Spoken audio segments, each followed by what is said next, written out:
देवे गौरवाणी प्रचारिणे निर्विशेष शून्यवादी पाश्चात्य देशतारिणे नीलाचल निवासाय नित्याय परमात्मने बलभद्र सुभद्राभ्यां जगन्नाथाय ते नमः। नमो महावदन्याय कृष्णा प्रेम प्रदायते कृष्णाय कृष्ण चैतन्य नाम्ने गौरत्विषे नमः। वाञ्छाकल्पतरुभ्यश्च कृपासिन्धुभ्यैव च पतितानां पावनेभ्यो वैष्णवेभ्यो नमो नमः। दो हाथ तुले। जय श्री कृष्ण चैतन्य प्रभु नित्यानंद श्री अद्वैत गदाधर श्रीवासदि गौरभक्तवृंद। हरे कृष्णा कृष्ण कृष्ण हरे हरे हरे राम राम राम हरे हरे। मूकं करोति वाचालं पंगुं लंघयते गिरिं यत्कृपातमहं वन्दे श्रीगुरुं दिनतारिणं परमानन्दमाधवं श्रीचैतन्य ईश्वरं।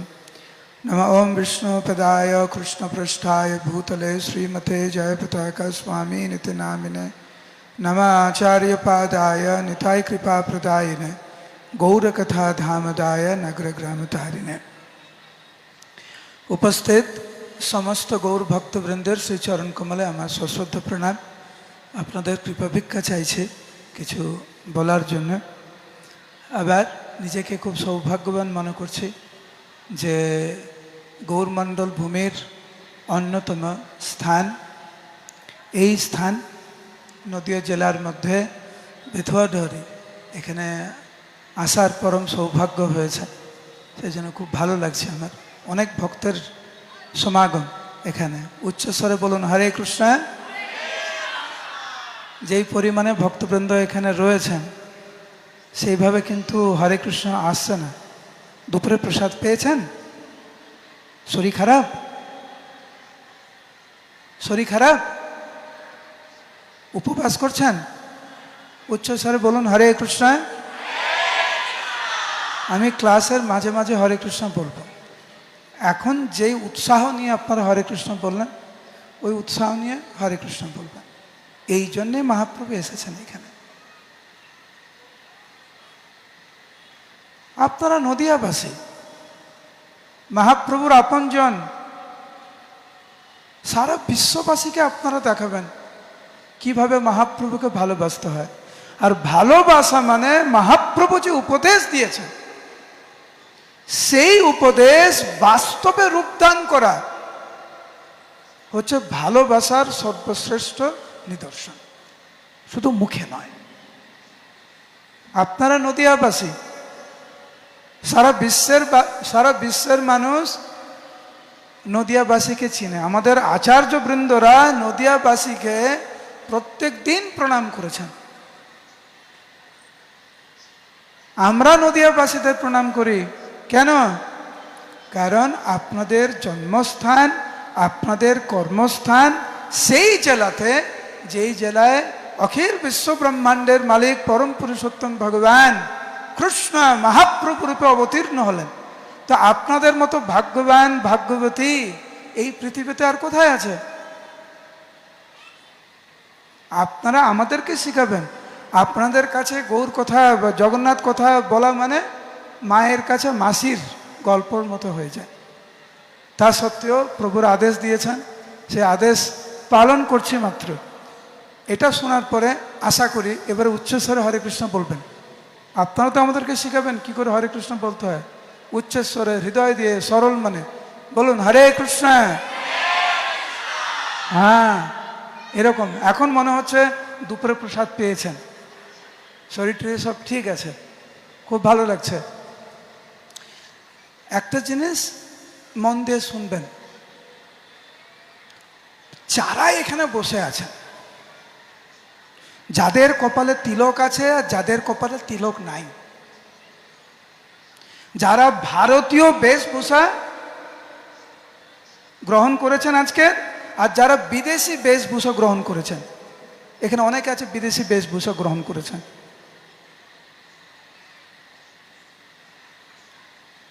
যাদের শিখা আছে আর যাদের শিখা নাই, যাদের মস্তক মুন্ডন আর যাদের মস্তক মুন্ডন নেই, আজকের সবার ক্ষেত্রে কিন্তু একটি বিষয় সবার জন্য প্রযোজ্য, কোনো ব্যতিক্রম নেই। তা হচ্ছে আমাদের প্রত্যেকের জীবনেই কিন্তু এখন যুদ্ধকালীন পরিস্থিতি, ভক্ত এবং অভক্ত সবার জীবনে কোনো না কোনো জটিলতা, সবার জীবনে কোনো না কোনো দ্বন্দ্ব, কোনো না কোনো প্রতিকূলতা, প্রতিবন্ধকতা। এখানে কেউ নেই আমি সহ যে বলবে আমার জীবনে কোনো সমস্যা নাই। যে বলবে, প্রভুপাদ বলেছেন, হয় পাগল নালে ভগবানের মহাভাগবত শুদ্ধ ভক্ত। অর্জুন কিন্তু যুদ্ধকালীন পরিস্থিতির মধ্যে ছিলেন এবং ভগবান যুদ্ধকালীন পরিস্থিতিতে ভগবান গীতা দান করেছেন। ঘরে আরাম কেদারে বসেছিলেন না অর্জুন, আর ভগবান কৃষ্ণ ওই পরিস্থিতিতেও ছিলেন না। অর্জুন কিম কর্তব্য বিমূঢ় হয়ে গেছিলেন, ভয়ানক পরিস্থিতির, কোনটা করা উচিত কোনটা করা উচিত না, কোনটা ভালো কোনটা খারাপ উনি নির্ণয় করতে পারছিলেন না। সেই জন্য শিষ্যস্তে হংসাদি মম প্রপন্ন, হে প্রভু আমি তোমার চরণে পূর্ণরূপে আত্মসমর্পণ করলাম, শিষ্যরূপে তুমি আমাকে পথ দেখাও। আপনারা কিন্তু সেই মনোভাব নিয়েই কিন্তু জগন্নাথের সামনে বসেছেন যে হে প্রভু তুমি জগন্নাথ, তুমি জগতের নাথ, তুমি আমারও নাথ। জগন্নাথ যাদের তিলক আছে তাদেরও নাথ, যাদের তিলক নাই তাদেরও নাথ, যারা ভক্ত তাদেরও নাথ, যারা তথাকথিত অভক্ত তাদেরও নাথ, যারা কণ্ঠীমালা ধারণ করেছেন তাদেরও নাথ জগন্নাথ, আর যারা কণ্ঠীমালা ধারণ করেননি তাদেরও নাথ জগন্নাথ। এইটি হচ্ছে ভগবানের যে বিশেষ রূপ, জগন্নাথের যে রূপ, এইটি তার মহিমা। ভগবান জগন্নাথ সবাইকে আপন করে নেন, এতটা আপন করে নেন যে আপনি যদি উনার কাছে না যান উনি আপনার কাছে আসবেন। দেখুন জগন্নাথ দেব কিন্তু আপনার বাড়ির পাশে কিন্তু ক্যাম্প করে বসে আছে। আমাদের হয় না মেডিকেল ক্যাম্প, জগন্নাথ কিন্তু মেডিকেল ক্যাম্প করে বসে আছে আমাদের ভবরোগ নিত্যকালের জন্য সমাপ্ত করার জন্য। এই জগন্নাথ দেবের ক্যাম্পে যারা আসবেন, জগন্নাথ দেবকে যারা দর্শন করবেন, জগন্নাথ দেবকে যারা প্রণাম করবেন, জগন্নাথ দেবের প্রসাদ যারা গ্রহণ করবেন এবং বিশেষ করে জগন্নাথ দেবের রথের দড়ি ধরে যারা টানবেন, তাদের এই সংসারে আর ফিরে আসতে হবে না। এখন আপনি যদি ক্যাম্পে যান, সে মেডিকেল ক্যাম্পে হোক, দুয়ারে যাই হোক, শুধু গেলেন আর বেরিয়ে আসলেন, ডাক্তারের কথা শুনলেন না, উনি যে কি প্রেসক্রাইব করেছে, কি অনুমোদন করেছেন, কি কি অনুমোদন করেননি, ওদিকে কোনো তোয়াক্কা নেই। বা দুয়ারে সরকারের ক্যাম্পে গিয়েছেন, শুধু গিয়েই বেরিয়ে এসছেন, আপনার সমস্যা তো সমাধান হবে না। জগন্নাথ দেবের ক্যাম্পে এসছেন, জগন্নাথ দেব কি বলছেন একটু শুনুন। সারা বিশ্ব ব্রহ্মাণ্ডের মালিক আপনাদেরকে কিছু বলার চেষ্টা করছেন, আপনারা কি শুনবেন? হ্যাঁ কি না? ভগবান কৃষ্ণ অর্জুনকে বলছেন, একদিকে কৌরব একদিকে পাণ্ডবরা যুদ্ধের জন্য প্রস্তুত। ঠিক আগের মুহূর্তে ভগবান গীতা বলা শুরু করলেন, একদম শেষের অধ্যায় চলে এসেছেন, 18 অধ্যায় গীতা বলা শেষ হবে, শুধু আর মাত্র কয়েকটা শ্লোক বাকি, 10-12টা শ্লোক বাকি, তারপরে কিন্তু গীতা শেষ। এখন ভগবান বলছেন, সর্বগুহ্য তমম ভূয়া শ্রীনুমে পরমম বচন। হে অর্জুন, এখন আমি তোমার কাছে যেটা বলতে চাইছি সেটি হচ্ছে সবচাইতে গোপনীয়। কেন তোমাকে বলছি? কারণ তুমি আমার ভক্ত। ইষ্টসি, ইষ্ট মানে তুমি আমার প্রিয়। ইষ্টসি মে দৃঢ়মিতি ততো বক্ষ্যামি তে হিতম। তোমার যাতে সর্বশ্রেষ্ঠতম হিত হয় সেই জন্য আমি তোমাকে সবচাইতে গোপনীয় কথা বলছি। আমরা কিন্তু আমাদের মঙ্গলই কামনা করি, আমাদের যত চেষ্টা, যত প্রয়াস, যত সংগ্রাম নিজের কল্যাণের জন্য। এখন ভগবান অর্জুনকে যে উপদেশ দিয়েছেন সেটি প্রকৃতপক্ষে আমাদের জন্য। অর্জুন তো ভগবানের শুদ্ধ ভক্ত, ভক্ত সীমে সখা চেতি রহস্যম হেতুদুত্তম।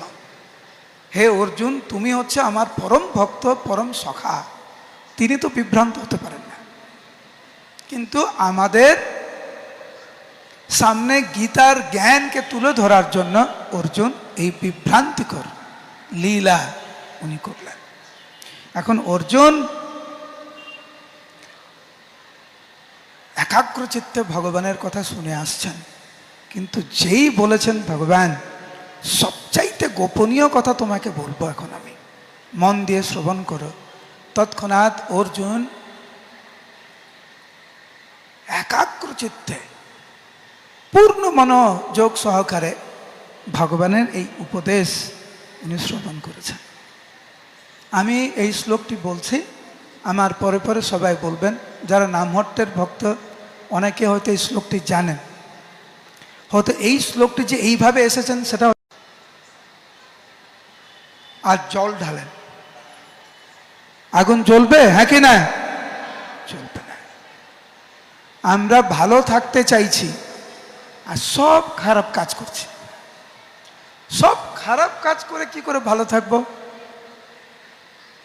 ভগবানকে নিয়ে থাকবো না, এই অনিত্য সম্পর্ক আর অনিত্য দেহকে সর্বস্ব বলে জীবন ধারণ করব, সেখানে কিন্তু আমরা ভালো কিছু আশা করতে পারি না। কিন্তু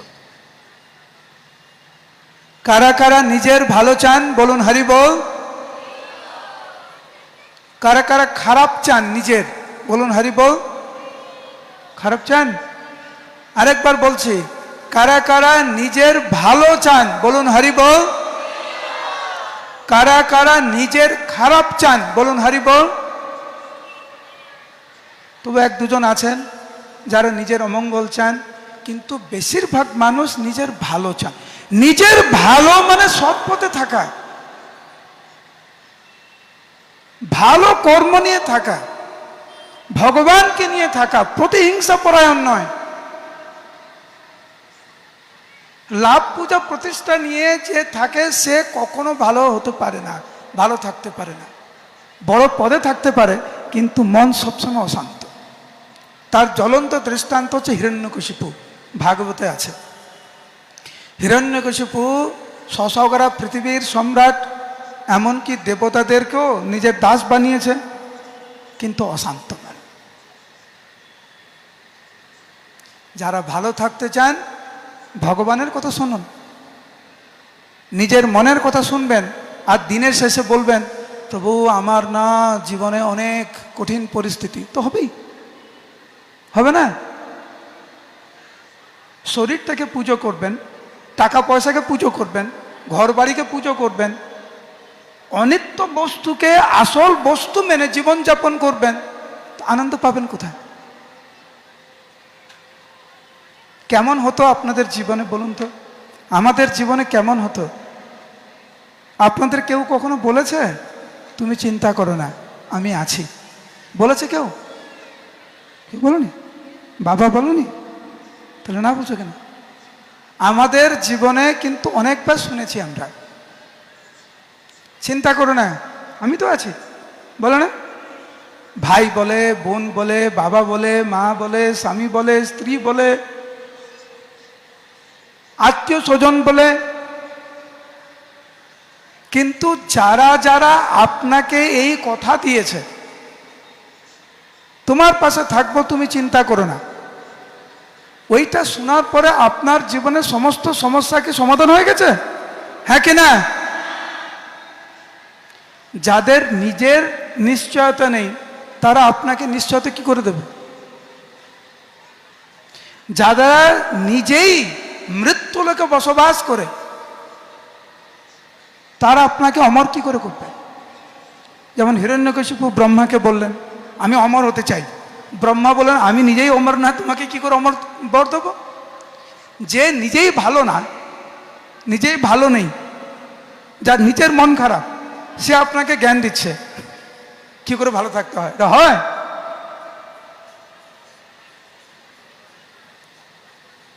গীতাতে ভগবান একটা শব্দ ব্যবহার করেছেন যেটা আপনাদের জীবনে আপনারা হাজারবার শুনেছেন, কিন্তু ভগবানের থেকে না, নিজের নিকট আত্মীয় থেকে। কি?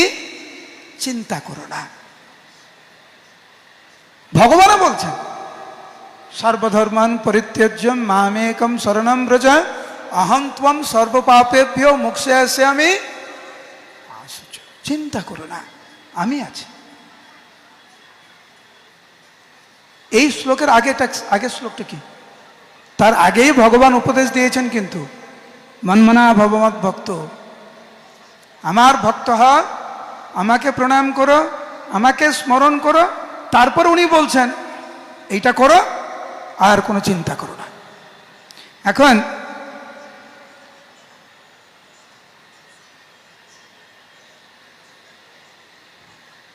চিন্তা করো না মানে কি?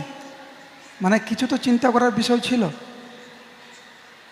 কেউ যখন ভয় পায় তাকে বলে তুমি ভয় পেও না, তাই না? কারো যখন খিদা লাগে তখন বলা হয় তুমি চিন্তা করো না আমি তোমাকে প্রসাদ দিচ্ছি, মানে খিদা ছিল। ভয় করো না মানে কি? আমরা পুরো ভয়ের জগতেই কিন্তু বসবাস করছি। এখানে কেউ নেই যার জীবনে কোনো ভয় নাই। একটি ভয় হচ্ছে ভৌতিক ভয়। ভৌতিক ভয় মানে হচ্ছে দেহ সম্পর্কিত। আমার শরীর খারাপ হতে পারে, আমার সম্পদ কেউ নিয়ে চলে যেতে পারে, সাফল্য জীবনে না আসতে পারে, এগুলোকে সব বলে ভৌতিক ভয়, দেহ সম্পর্কিত ভয়। এখন এই ভৌতিক ভয়ে আমরা জর্জরিত কেন?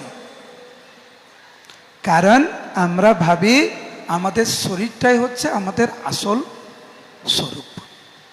দেহাত্ম বুদ্ধি, দেহাত্ম বুদ্ধি যার নেই তার তো কোনো ভৌতিক ভয় নাই। যে নিজেকে ভগবানের অংশ আত্মা বলে জানে তার তো কোনো ভৌতিক ভয় থাকে না। যেহেতু আমরা দেহাত্ম বুদ্ধিতে জর্জরিত, সেই জন্য আমরা ভৌতিক ভয়ে আমরা জর্জরিত। দ্বিতীয় ভয়, আমাদের সবচাইতে বড় যেটা ভয়, সেটা হচ্ছে মৃত্যুর ভয়। সবাই কিন্তু আমরা মৃত্যুকে আমরা ভয় পাই। কেন মৃত্যুকে ভয় পাই? কারণ আমাদের আত্মা সম্বন্ধে কোনো জ্ঞান নেই আমাদের। ভগবান কৃষ্ণ গীতায় বললেন আমাদের আসল স্বরূপ হচ্ছে, জীবের স্বরূপ হয় কৃষ্ণের নিত্য দাস। সবাই বলুন হরে কৃষ্ণ। সেই জন্য আমাদের মৃত্যুর ভয়। ভক্তদেরকে মৃত্যু হয় না? শরীরের মৃত্যু হয় না? হয়। অভক্তদেরও হয়।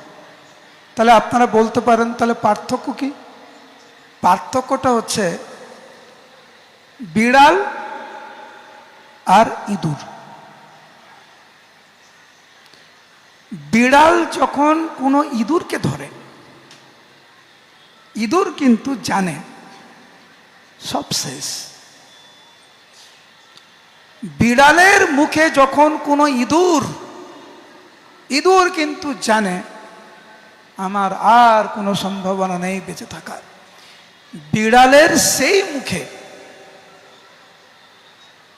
যখন বিড়াল ছানাকে ধরে বিড়াল, তখন বিড়াল ছানা কিন্তু পুরো সুরক্ষিত থাকে।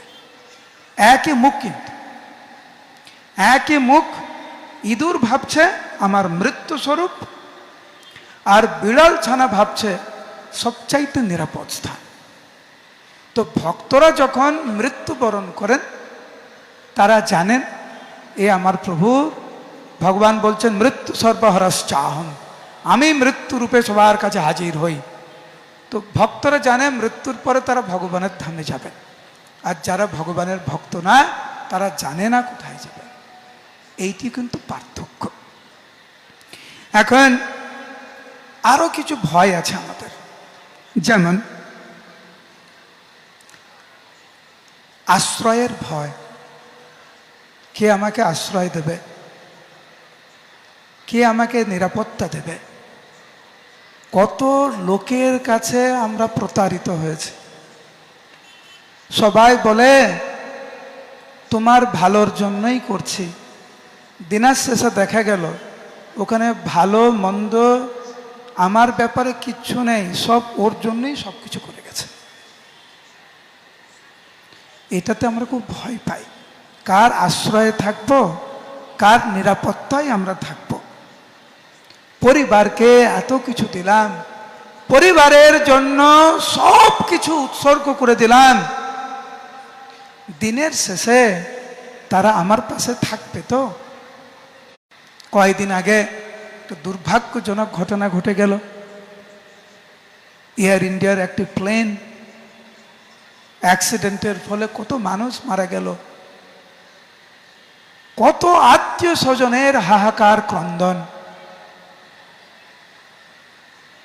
আমাদেরও কিন্তু ভয় আছে, আত্মীয় স্বজনদের হারানোর ভয়। এই যে এত ভয়ের কারণ, এর উত্তর কে দেবে? ভগবান কিন্তু বলছেন মা সুচ, তুমি চিন্তা করো না। এই যে কথাগুলো আমি বলছি, এর উদ্দেশ্য হচ্ছে আমরা জন্ম জন্মান্তর ধরে এই আশ্রয় বা নিরাপত্তার খোঁজে আমরা রয়েছি, এবং বারবার কিন্তু আমরা পরাস্ত হয়েছি, বিধ্বস্ত হয়েছি। কিন্তু এতবার পরাজয় স্বীকার করার পরেও ভগবানকে বলছি না যে হে প্রভু, এখন আমি আমার ভুল বুঝতে পেরেছি, তুমি জগন্নাথ, তুমি প্রকৃত আমার নাথ, আমি তোমার আশ্রয় গ্রহণ করলাম। তো কমপক্ষে এই যে রথের উৎসব উপলক্ষে আপনারা এসেছেন, আমি সবাইকে অনুরোধ করব নিজের জীবন নিয়ে একটু ভাবুন। ভগবান কৃষ্ণ গীতায় কি বলছেন সেটা একটু বুঝার চেষ্টা করুন।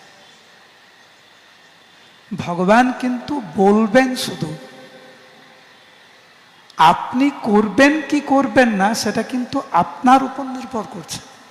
ভগবান কৃষ্ণ পুরো গীতা বলেছে, কিন্তু গীতা বলার পরে অর্জুনকে বলছেন হে অর্জুন, যথা ইচ্ছাসি তথা কুরু। তুমি আমার শরণাপন্ন হয়েছিলে, আমি তোমাকে গীতা প্রদান করলাম, এখন তোমার যা খুশি তুমি করো। আপনি বলতে পারেন কৃষ্ণ উনার মতো করে গীতা বলে গেছেন, আমি আমার মতো করে জীবন যাপন করব। হ্যাঁ, করতে পারেন, কোনো অসুবিধা নেই, করছেন তো। কি পেয়েছেন?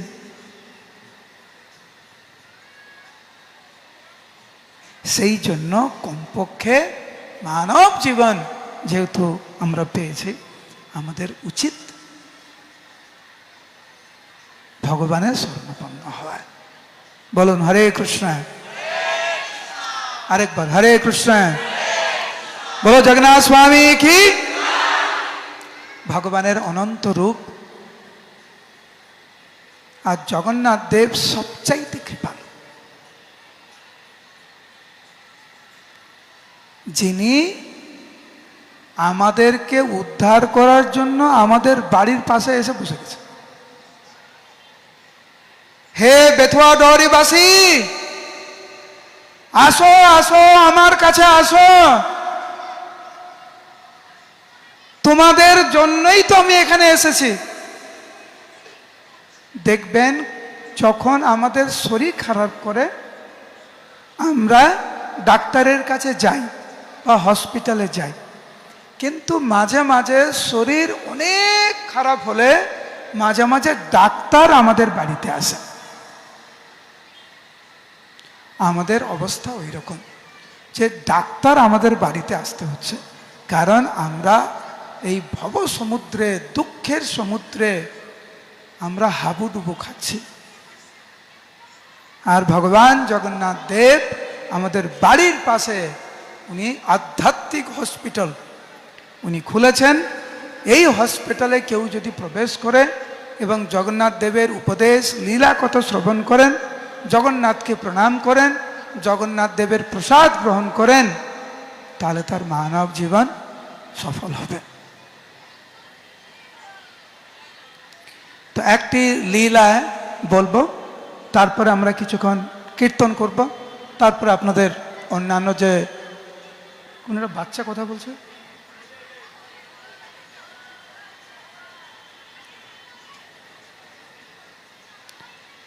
আমি একটা জিনিস, এই বাচ্চা প্রথম ডিস্টার্ব করলো ক্লাসে। তাছাড়া কিন্তু আমি তো সব জায়গায় যাই, আপনারা কিন্তু খুব সুন্দরভাবে কথা শুনছেন, আমার খুব ভালো লাগছে, অনেক প্রণাম জানাচ্ছি আপনাদেরকে। আমাকে সহ্য করে শুনছেন, এটা বিরাট ব্যাপার। তো একটা লীলা বলবো জগন্নাথ দেবের, যার মাধ্যমে এটা প্রমাণ হয় যে কেউ যদি ভগবানের ভক্ত হন, ভগবান তাকে কোনোদিন কোনো পরিস্থিতিতে ত্যাগ করে না। এই জগতের বেশিরভাগ বন্ধু হচ্ছে সুখের পায়রা, মানে আপনার ভালো সময়ে তারা থাকবে, আপনার যখন রূপ আছে, আপনার যখন যৌবন আছে, আপনার যখন টাকা পয়সা আছে, আপনার যখন পদ আছে, আপনার যখন প্রভাব আছে, অনেক বন্ধু খুঁজে পাবেন। যে আপনাকে চিনে না, সেও এসে আপনাকে বলবে আমি তো আপনাকে অনেক দিন ধরে চিনি।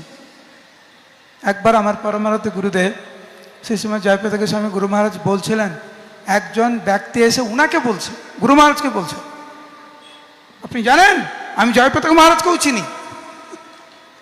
মানে গুরু মহারাজকে বলছে, উনি গুরু মহারাজকে চিনেন।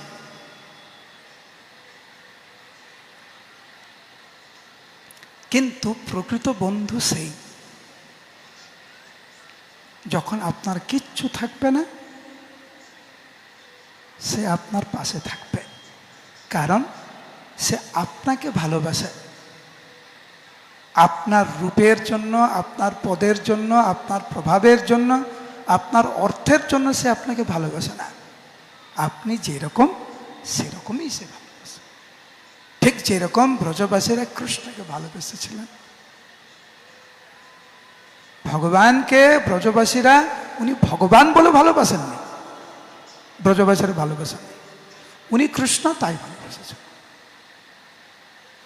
ভগবান জগন্নাথ দেব ওই রকম প্রভু, ওই রকম পিতা, ওই রকম আশ্রয়দাতা, যিনি সর্বক্ষণ সেই রকম ভক্তের পাশে সর্বক্ষণ থাকেন যারা পূর্ণরূপে জগন্নাথ দেবের চরণে আত্মসমর্পণ করেছেন।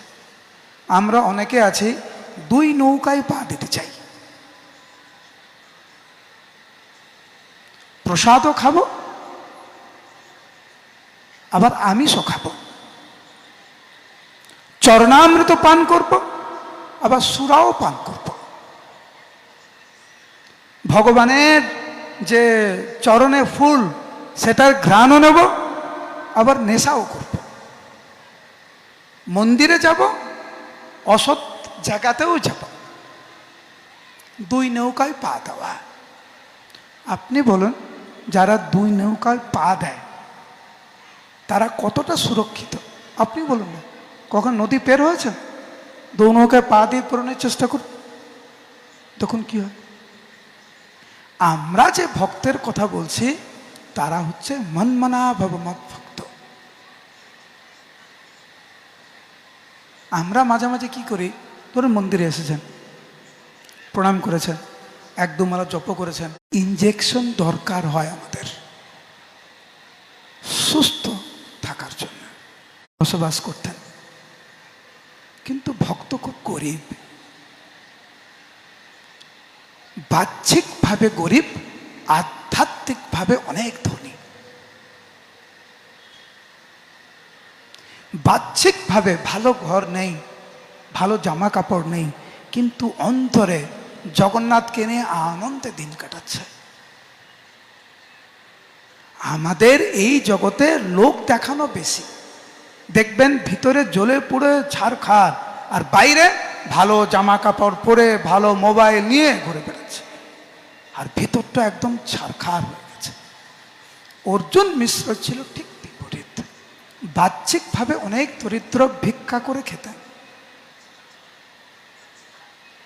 সন্তানাদিদের নিয়ে। কিন্তু তুমি না খেয়ে আছো, আমি না খেয়ে আছি, সন্তানরা না খেয়ে আছে, তুমি কিরকম পিতা, তুমি কিরকম স্বামী, দায়িত্ব পালন করছো না? এই দুর্যোগের মধ্যেও তোমার যাওয়া উচিত ভিক্ষা করার জন্য। কিন্তু যা দুর্যোগ ছিল বাইরে যাওয়া সম্ভব না, তো উনি এই যে পুরো বৈরাগীর ভাব, উনি গীতা পড়তেই আছেন, এবং ওনার স্ত্রী অত্যন্ত ক্রোধান্বিত। তো গীতা নিয়ে ওই ওনার স্বামীর থেকে গীতাটা কেড়ে নিয়ে, যেখানে ভগবান বলছেন যে ভক্তদেরকে আমি সুরক্ষা প্রদান করি, ভক্তদের দেখভাল করি, ভক্তদের যেটা অভাব সেটা আমি পূরণ করি, ভক্তদের যেটা আছে সেটা আমি রক্ষা করি, এরকম গীতা একটা শ্লোক আছে। অর্জুন মিশ্রের স্ত্রী গীতার সেই শ্লোকটি খুলে পেন নিয়ে সেইখানে 3টি দাগ দিয়ে দিয়েছে। এটা ভুল, ভগবান কৃষ্ণ ভুল শিক্ষা দিয়েছেন। আমরা না খেয়ে মরছি, উনি গীতায় কি বলছেন? কে শুয়ে আছে? সবাই শুয়ে আছে রাত্রিবেলা, বাইরে বৃষ্টি, দুর্যোগ। হঠাৎ করে দেখলেন বাইরে থেকে কেউ দরজা নক করছে।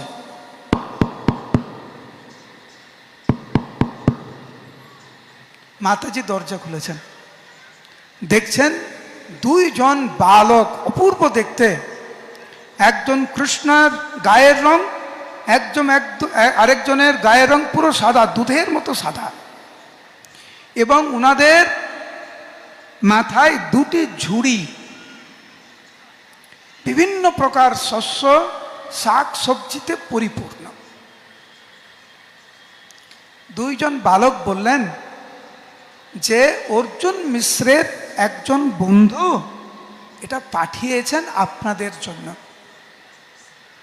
আপনারা দয়া করে গ্রহণ করুন। অর্জুন মিশ্রের স্ত্রী দেখছেন এই 2 জন বালক বৃষ্টিতে ভিজতে ভিজতে এত শাক সবজি শস্য নিয়ে এসছেন, তোমরা একটু ভিতরে এসে বসো, আমি তোমাদের জন্য একটু রন্ধন করে দেই, তোমরা প্রসাদ পেয়ে তারপরে যেও। যিনি, যার গায়ের রং কৃষ্ণ, কালো, উনি বললেন যে আপনাকে অনেক ধন্যবাদ, আপনি নিমন্ত্রণ করলেন, কিন্তু একজন ব্যক্তি আমার জিহ্বা 3 বার কেটে দিয়েছে, তো সেই জন্য আমি খেতে পারবো না, আপনারা ভালো থাকুন, আর অর্জুন মিশ্রের বন্ধু এগুলো পাঠিয়েছে, আপনারা গ্রহণ করুন বলে চলে গেছে। কিছুক্ষণ পরে গীতা পান্ডা বা অর্জুন মিশ্র জিজ্ঞাসা করছে, কি গো,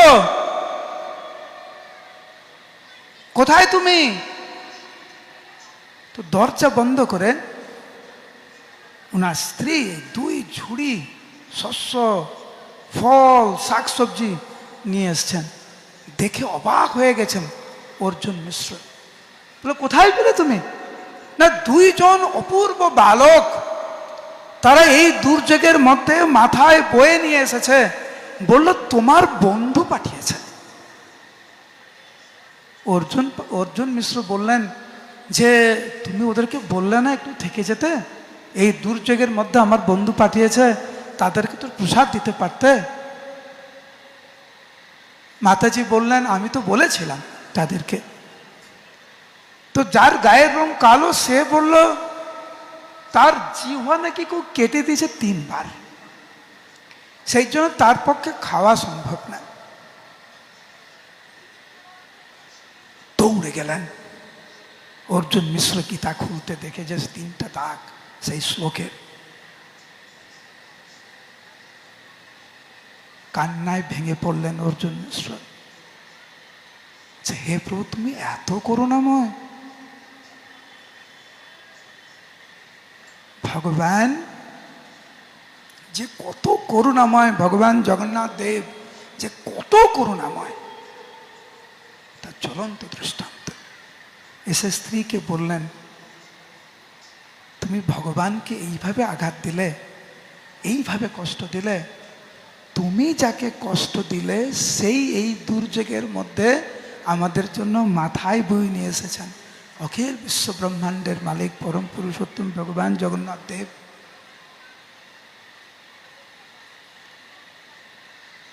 তারপরের দিন সকালবেলা মাতাজি এবং অর্জুন মিশ্র গেলেন জগন্নাথ মন্দিরে, অঝরে ক্রন্দন করলেন ভগবানের চরণে, যে হে প্রভু, আমার বড় ভুল হয়ে গেছে, ক্ষমা করুন। এই হচ্ছে ভগবানের লীলা, ভগবানের করুণা। আপনি ভাবছেন এটা গীতা পান্ডার ক্ষেত্রে হয়েছে, অর্জুন মিশ্রের হয়েছে, আপনাদের জীবনে হয়নি, এরকম ভাবছেন। আমাদের দুর্যোগের সময়, খারাপের সময়, প্রতিকূলতার সময় ভগবান বিভিন্নভাবে আমাদেরকে সাহায্য করেছেন, করেন। আমরা ভগবানকে স্বীকৃতি প্রদান করি না, ভাবি নিজের চেষ্টায় আমি ভালো আছি, এখানে ভগবানের কোনো অবদান নেই। জল সৃষ্টি আপনি করেছেন, হাওয়া আপনি সৃষ্টি করেছেন, পৃথিবী আপনি সৃষ্টি করেছেন, শাক সবজি আপনি সৃষ্টি করেছেন। ভগবান যে কত ভাবে, কত রূপে আমাদের পাশে থেকে সব সময় সর্বক্ষণ আমাদেরকে সাহায্য করছেন, তার স্বীকৃতি দেওয়া উচিত, সেটাকে স্বীকার করা উচিত। তাহলে দেখবেন অনেক ভালো থাকবেন।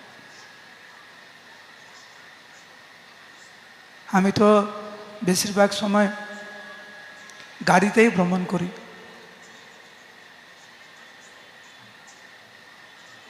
ভগবান যে কিভাবে আমাদেরকে রক্ষা করেন অকল্পনীয়। প্রতিনিয়ত ভগবান কখনো যখন বিদেশি ভক্তরা আসেন ভারতে, এয়ারপোর্টে যখন নামেন, প্রথম প্রণাম করে এই ভূমিকে, যেই ভূমিতে আপনার জন্ম। নিজে যে কি সুযোগ সুবিধা পেয়েছি আমরা বুঝতে পারলাম না। বাংলা একটা কথা আছে না, যাদের বাড়ি ট্রেন স্টেশনের পাশে তারা ট্রেন মিস করে। এই যে আমরা ক্লাসে কয়েকবার কিন্তু ট্রেনের শব্দ শুনলাম, আপনাদের অনেকেই কিন্তু ট্রেন মিস করেছেন। কেন? আরে পাশেই তো, কোনো ব্যাপারই না। যে 2 ঘন্টা দূরে থেকে আসছেন তিনি ঠিক ট্রেন ধরছেন, আপনি ট্রেন মিস করছেন। নদিয়াবাসী আপনারা মহাপ্রভুকে ভুলে থাকবেন, মহাপ্রভুর ভক্ত হবেন না, হরে কৃষ্ণ মহামন্ত্র কীর্তন করবেন না, আর সারা বিশ্বের মানুষ কীর্তন করছে, মহাপ্রভুর ভক্ত হচ্ছে, আপনি কেন করছেন না? আরে এ তো ঘরের পাশে। মানব জীবনকে এত সহজভাবে নেবেন না দয়া করে। যে সুযোগ আমরা পেয়েছি, এই সুযোগ যেন আমরা এত সহজভাবে না নিই। গীতা ভাগবতের নির্দেশ অনুসারে আমরা যেন মানব জীবন যাপন করি, তাহলে অনেক ভালো থাকবেন আপনারা। আপনাদের সবার শ্রী চরণ কমলে আবার সশ্রদ্ধ প্রণতি জ্ঞাপন করে এখানেই সমাপ্ত রাখছি। আশা করি যে সবাই ভগবানের দিব্য নাম গ্রহণ করবেন এবং ভালো থাকবেন। দুহাত তুলুন সবাই একসাথে। হরে কৃষ্ণ কৃষ্ণ কৃষ্ণ হরে হরে, হরে রাম রাম রাম হরে হরে। শিল প্রভুপাদ কি। তো আমরা এখন